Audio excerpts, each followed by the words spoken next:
Hello everyone, welcome to all in सॉगी classes. कैसे हैं आप सभी? आई होप सभी अच्छे होंगे। तो आज हम लोग सॉल्व करेंगे एक्सरसाइज 7.3 का question number 8। And question number 8 में गिवन फंक्शन है 1 minus cos x upon 1 plus cos x. तो जब भी हमें इस टाइप से मिलता है ना 1 minus cos x 1 plus cos x, तो हम कौन सी आइडेंटिटी यूज़ करेंगे? कॉस 2x वाली आइडेंटिटी यूज़ करते हैं। ठीक है, क्योंकि वैसे तो कॉस 2x में मेरे पास 4 आइडेंटिटीज़ होती हैं। ठीक है, 4 फॉर्म होते हैं उसके, लेकिन 1 minus cos x 1 plus cos x में हमारे पास 2 मिल जाते हैं टर्म्स। ठीक है, अभी सॉल्व करेंगे तो आपको आइडिया हो जाएगा। चलिए स्टार्ट करते हैं।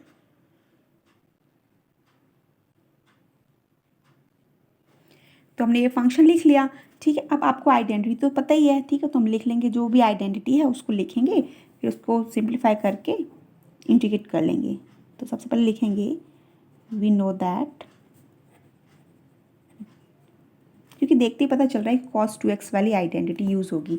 बट एक बार समझा देती हूँ मैं आपको। देखिए, cos 2x is equal to 2 cos square x minus 1 होता है। आइडेंटिटी तो हमारे पास यही होती है।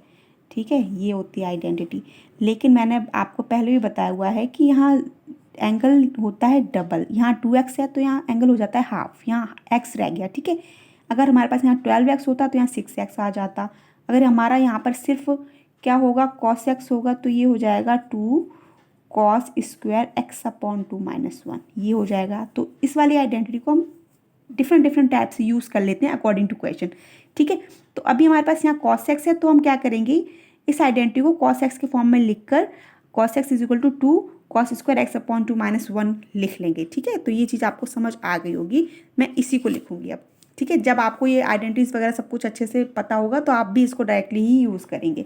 ठीक है, तो we know that cos x is equal to क्या होता है, 2 cos square x upon 2 minus 1।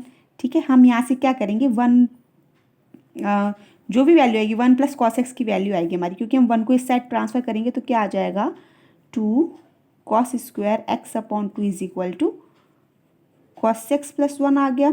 ठीक है, तो हमें कॉस एक्स प्लस 1 मिल गया। कॉस एक्स प्लस 1 की वैल्यू क्या आ गई है, 2 कॉस स्क्वायर एक्स अपॉन 2। इसको इक्वेशन 1 ले लिया। ठीक है, अब कॉस एक्स की हमारे पास दूसरी भी आइडेंटिटी होती है। दूसरी कौन सी होती है, साइन के फॉर्म में, तो अब साइन वाली आइडेंटिटी यूज़ करेंगे। ठीक है, तो उससे हमें माइनस का टर्म मिल जाएगा। कैसे, फिर से लिखेंगे, cos x is equal to दूसरी जो साइन की आइडेंटिटी होती है वो होती है हमारी 1 minus 2 sine square x upon 2। ये एक्स अपॉन 2 क्यों आया, ये आपको अब समझ आ गया होगा, है ना। तो अब हमने यहाँ से क्या चाहिए, कॉस एक्स माइनस 1 चाहिए।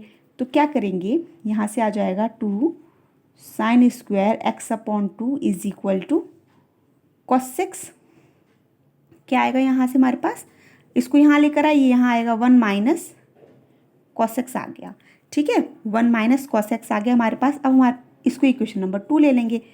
तो हमें एक जो हमें कॉस एक्स प्लस 1 चाहिए था वो मिल गया, और क्या चाहिए था, 1 माइनस कॉस एक्स चाहिए था, वो भी मिल गया। Equation 1 and 2। अब हम क्या कर लेंगे, ईजिली इंटीग्रेट कर लेंगे। ठीक है, क्योंकि सिंपल टर्म आ गए हमारे पास।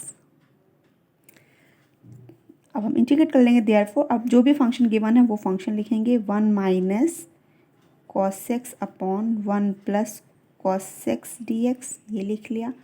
अब इसके प्लेस पे हमने क्या लिखना है, 1 माइनस कॉस एक्स के प्लेस पर तो लिखेंगे 2 sine square x upon 2, and 1 plus cos x के प्लेस पर लिखेंगे 2 कॉस स्क्वायर एक्स अपॉन 2, ये लिख लिया, एंड डी एक्स।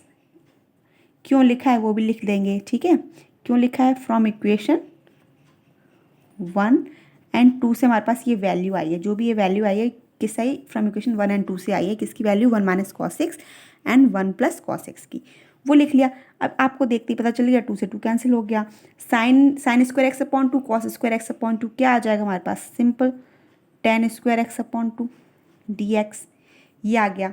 ठीक है, अब टेन स्क्वायर एक्स अपॉन 2 आ गया। बट आपको पता है कि इंटीग्रल में हमारे पास ऐसा कोई फॉर्मूला नहीं है जिसमें टेन स्क्वायर एक्स अपॉन मतलब टेन स्क्वायर एक्स आए। ठीक है, लेकिन आपको पता है कि आपके पास साइन स्क्वायर एक्स अगर इंटीग्रल में है, सॉरी साइन नहीं, सैन नहीं, सेक स्क्वायर एक्स। ठीक है, सेक स्क्वायर एक्स अगर आपके पास इंटीग्रल में है तो आपको उसका इंटीग्रल पता है क्या होता है, 10x होता है। ठीक है, तो आपको आइडिया आ गया। कैसे, कि जब भी हमारे पास क्या लिखा होता है sec square x d x लिखा होता है, इसकी वैल्यू क्या आती है, इसकी वैल्यू आती है 10x प्लस सी। ठीक है, तो आपको देखते लग गया कि यहाँ पर 10 स्क्वायर के प्लेस पर अगर सेक स्क्वायर एक्स होता तो हम इसको सॉल्व कर लेते। तो ऑब्वियसली है कि आप 10 स्क्वायर एक्स को सेक स्क्वायर एक्स में कन्वर्ट कर सकते हैं, क्योंकि इसकी भी आइडेंटिटी पड़ी हुई है। तो क्या होती है हमारी 10 square x is equal to क्या होता है, सेक स्क्वायर एक्स माइनस 1 होता है। ठीक है, ये होता है, ये तो हमने 10th में ही पढ़ा हुआ था, 11th में भी है ये वाली आइडेंटिटी। ठीक है, तो 10 square x is equal to sec square x minus 1, तो इसी का हम यूज़ कर लेंगे। ठीक है, तो क्या यहाँ पर क्या लिखेंगे, यहाँ पर लिखेंगे sec square x upon 2 minus 1, ये लिख लिया। ठीक है, अब हमारे पास ये दो सेपरेट फंक्शन हो गए, इनको सेपरेट कर लेंगे। ठीक है, सेपरेट करेंगे तो ये आ जाएगा sec square x upon 2 d x minus 1 into d x, ये आ गया। ओके, फिर आपको इसका तो इंटीग्रल पता ही है क्या होता है, sec square x d x क्या होता है, 10x होता है। तो 10x हो गया, लेकिन यहाँ x अपॉन 2 है, सिंपल x नहीं है, क्या है, सेक स्क्वायर एक्स अपॉन 2। तो यहाँ इंटीग्रल में भी क्या आएगा, 10x अपॉन 2 आएगा, और x के साथ कोफिशिएंट क्या है, 1 अपॉन 2।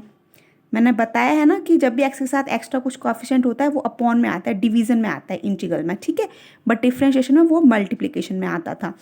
तो 1/2 एक्स के साथ क्या है, कोफिशिएंट है, वो अपॉन में आ गया। ठीक है, 1/2 एंड 1 का तो पता ही है क्या होता है, x होता है, और प्लस आर्बिट्रेरी कांस्टेंट c, ये 2 हमारा क्या आ जाए, अब ये आंसर ही आ गया, सिंपल 2 आ गया हमारे यहाँ पे फ्रंट पे, 10x/2 minus x plus arbitrary constant c। I hope आपको अच्छे से क्लियर हो गया होगा, इसमें तो कोई डाउट ही नहीं है, क्योंकि हमारी सिंपल सी आइडेंटिटी यूज़ हुई थी कॉस एक्स वाली। ठीक है, एक बार यहाँ पर यूज़ किया उसका, एक बार यहाँ पर साइन के फॉर्म में यूज़ किया, फिर मैंने देख लिया दोनों फॉर्म आ गए, हमने लिख लिया, वो फ्रॉम इक्वेशन 1 और 2 से आए थे वो भी शो कर दिया। ठीक है, फिर उसके बाद हमने कैंसिल किया, 10 स्क्वायर एक्स अपॉन 2 को सेक स्क्वायर में कन्वर्ट किया, क्योंकि हमारे पास सेक स्क्वायर में ही फॉर्मूला होता है इंटीग्रल में, और सेपरेट करने के बाद हमने इंटीग्रेट कर लिया, आराम से हमारे पास आंसर आ गया। ठीक है, आई होप आपको क्लियर हो गया होगा, और फिर भी अगर कोई डाउट है तो आप मेरे से पूछ सकते हैं कमेंट बॉक्स में कमेंट कर। और अगर आपको मेरा वीडियो अच्छा लगा हो तो लाइक करना मत भूलिए and share with your friends. And अगर आपने अभी तक चैनल को सब्सक्राइब नहीं किया है then subscribe my channel. Thank you for watching, bye bye.